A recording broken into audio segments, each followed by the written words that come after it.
So we have gone through the whole process of depositing that check, getting everything else lined up. Our next big piece is going to be the inspection side of things. Now, with those inspections, that is going to be something that, again, we have an ability to negotiate with that seller typically. Okay? Now, one thing I always joke with is my inspector is a professional party pooper. You have just fallen in love with his house so much that you wrote a really strong offer that the seller ended up accepting. And now that seller is going to, or excuse me, that home inspector is going to show up to that house and tell you every little small detail that is wrong with that house. Don't worry.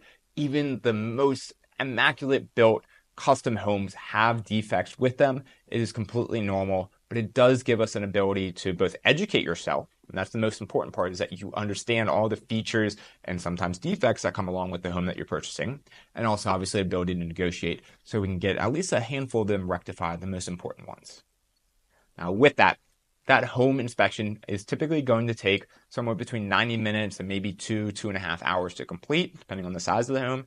And that home inspector will do a good job of not only identifying those defects, but also educating you about the systems of the home, how to change your air filter, even in the case of a fire or water emergency, how to turn off your electrical system, how to turn off the water main, so on and so forth. And with that too, typically we're going to be using that seller's disclosure that we talked about before as that reference sheet. So again, that's how the seller is representing the house, and hey, the inspection is going to be how the house really is. If there's any difference between the two, that gives us the ability to negotiate. But typically, when you see that inspection report, typically it's going to come through as an online form or as a PDF. There's going to be 3 separate sections. There's going to be major defects, there are going to be safety concerns, and there are going to be minor defects. The major defects and the safety issues, those two are going to be things that we can negotiate off of. The minor defects are just kind of there for you to know about and obviously to kind of rectify as you're able to. And typically, again, the homeowner, or excuse me, the home inspector is going to put in very, very, like he's going to be very thorough, so thorough that stuff that again is usually inconsequential. But again, he needs to do his job to educate you to every possible little tiny thing. When we go through that, there's kind of a song and dance that kind of happens after the inspection and when we're negotiating with that seller. So as we go through, typically it starts out as verbal. I'll give the listing end of the call. Hey, we just had the home inspection. We're going to be sending over a list of items, but these are the things that we're really concerned about. And I'll advise my clients how to best move forward with these negotiations.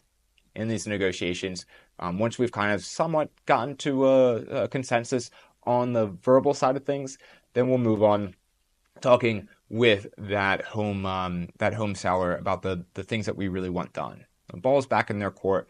They have the list of repairs that we want, and typically they have a handful of different options.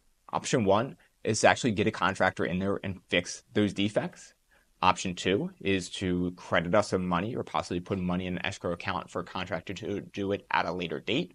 And then option 3 is to say no. They tell us to kick rocks, they're not going to do it, and that's 100% their prerogative. Now with that, we have options based off of that.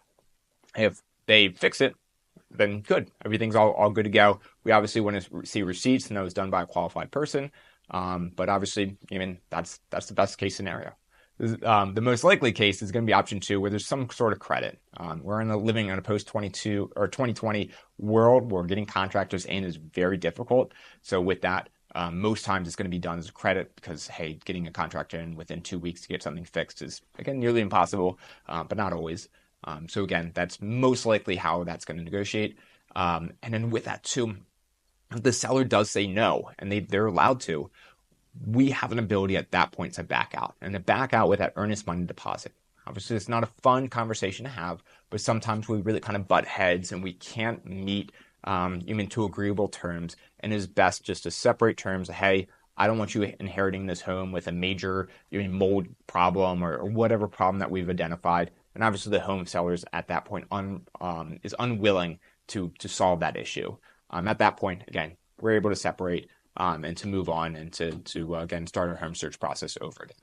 So that's typically how the song and dance happens with home inspections. And again, it's important that you are having a real estate agent that will negotiate for you, but also will do something and kind of put those defects in context. And I think that's really important, is saying, hey, let's not win the battle and lose the war. Hey, this might seem like a huge issue, but it really isn't. Or the exact opposite. They might say, hey, this might seem like a very small, inconsequential issue, but it truly is a big one.